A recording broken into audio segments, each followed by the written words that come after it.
اب ہم یہاں پر آ جاتے ہیں توحید کی قسموں پر، یعنی ٹائپس توحید کے۔ آپ بولیں گے ٹائپس کا ذکر کہاں پر ہے؟ قرآن حدیث میں تو نہیں ہے، ہاں لیکن اس کا اصل یعنی اس کا جو نچوڑ جس کو ہم کہیں گے وہ موجود ہے قرآن حدیث میں۔ تو اس کو کیوں بانٹا گیا کیٹیگریز میں؟ دین اسلام بہت تیزی سے پھیلا پوری دنیا میں، لیکن اسلام جب دنیا میں پھیلا تو مسئلے کیا ہوئے؟ جو دوسری قوم کے لوگ اسلام میں داخل ہوئے، مسلمان تو ہو گئے، لیکن ان کی تربیت اور تعلیم کے لیے اتنے علماء وہاں تک نہیں پہنچ سکے دنیا کے کونے کونے میں۔ تو مسئلہ یہ ہوا کہ جو قوم ایمان لے کر آتی، جو لوگ مسلمان ہوتے، وہ اپنے ساتھ ساتھ اپنے پرانے مذہب کے، پرانے کلچر کے ٹریڈیشنز بھی اپنے ساتھ لانے لگے، وہ چیزوں کو بھی اپنے اندر لانے لگے جو دین اسلام کی تعلیمات نہیں تھی۔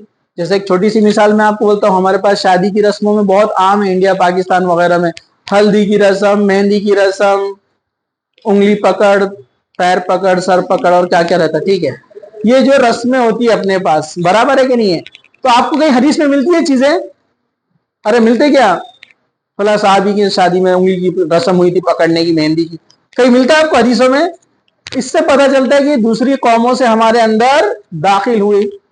تو ویسے عقیدے کے اندر بھی گڑبڑیاں ہونا شروع ہو گئی، لوگ ایمان تو لے آئے لیکن اپنے ساتھ پرانے رسم و رواج کو بھی ساتھ لے کر آ گئے۔ تو پھر علماء نے، جو علماء حق تھے، انہوں نے اس بات کی ضرورت محسوس کی کہ صحیح عقیدے کو سمجھانے کے لیے ہم اس کو کیٹیگریز میں ڈیوائڈ کریں گے تاکہ سمجھنے میں آسانی ہو، جیسے اپنے اسکول اور کالج کے نصاب اور بکس بنائے جاتے تاکہ سلیبس کو پڑھنے میں آسانی ہو، کہ ایک بچہ کیا کیا پڑھے گا جس سے اس کا بیسک کلیئر ہو جائے۔ ورنہ اسٹرکچر آف ایٹم ایک چیپٹر اگر آپ کی کیمسٹری میں ڈالے تو اسٹرکچر آف ایٹم پر 100 کتابیں لکھی ہوئی ہے، 100 کتابیں ڈال دیں گے سلیبس میں، وہیں دم توڑ دے گا پہلے کتابیں دیکھ کر وہ بچہ، ٹھیک ہے؟ نہیں، تو سمجھانے کے لیے، آسان کرنے کے لیے، سمپلیفائی کرنے کے لیے علماء نے کیا کیا؟ توحید کو 3 قسموں میں بانٹا ہے۔ توحید کو کتنے قسموں میں بانٹا ہے؟ ہاں، وہ 3 کون کون سے؟ غور سے سنیے، میں آپ سے سوال کروں گا۔ توحید فی الذات کون سا ہے؟ یعنی اللہ تعالیٰ کی ذات میں کسی کو شریک نہیں کرنا، اللہ اکیلا ہے، ٹھیک ہے؟ توحید فی العبادہ کون سا ہے؟ اللہ کی عبادت میں جو توحید ہے اس میں کسی کو نہیں ملانا، عبادت، نماز، روزے، رکوع، سجدے سب اللہ کا حق ہے، اس میں کسی اور کے لیے نہیں ہو گئی، قربانی سب اللہ کے لیے، تو یہ توحید فی العبادہ۔ تیسرا ہے توحید فی الصفات، کون سا ہے؟ اللہ تعالیٰ کے نام اور اس کی صفات، جو کوالٹیز اور جو ایٹریبیوٹ ہے وہ اللہ کے لیے خاص ہے، انسانوں کو نہیں دے سکتے، انسانوں کی صفات اللہ کو نہیں دے سکتے۔ جیسے اللہ تعالیٰ آیت الکرسی میں فرماتے ہیں لا تأخذوہ سنۃ ولا نوم، اللہ کو نہ نیند آتی ہے نہ اونگ آتی ہے۔ دنیا میں کوئی ایسا انسان ہے جس کو نیند نہیں آتی؟ کچھ ہے ڈیسیز جس کی وجہ سے لوگوں کو نیند نہیں آتی، 10 سال 15 سال 20 سال ایسے ہے کچھ ڈیسیز، پتہ ہے آپ کو؟ لیکن کبھی نہ کبھی تو سوتا ہے، ٹھیک ہے؟ تو نہ اونگ آتی ہے اللہ کو، نہ نیند آتی ہے، ایسا دنیا میں کوئی نہیں، ٹھیک ہے؟ یہ صفات ہے اللہ تعالیٰ کی۔ تو اب اس کو ہم 1 بائی 1 ایک ایک کر کے اس کو یہاں پر انشاءاللہ تعالی ہم دیکھتے ہیں۔ پہلے اللہ تعالیٰ اپنی ذات میں واحد ہے اور بے مثل ہے، اور اس کی بیوی ہے، نہ اولاد ہے نہ ماں باپ ہے، یہ اس عقیدے کو توحید فی الذات کہتے ہیں، ٹھیک ہے؟ تو غور سے سنیے۔ نمبر 1 توحید فی الذات، اللہ کو نہ ماں باپ ہے، اللہ کو اولاد بھی نہیں ہے، اللہ تعالیٰ کو بیوی بھی نہیں ہے، سمجھا آپ کو؟ وہ اپنی ذات میں اکیلا ہے، اللہ تعالیٰ کی اس کائنات میں اس کا کوئی پارٹنر بھی نہیں ہے، وہ اکیلا سب چلاتا ہے، پوری کائنات کا مالک وہ اکیلا ہے۔ یہ عقیدہ ہر ایک کا کلیئر ہونا چاہیے، غور سے سنیے۔ حضرت ابو ہریرہ فرماتے ہیں کہ رسول اکرم صلی اللہ علیہ وسلم نے فرمایا اللہ تعالیٰ فرماتا ہے کہ ابن آدم نے مجھے جھٹلایا اور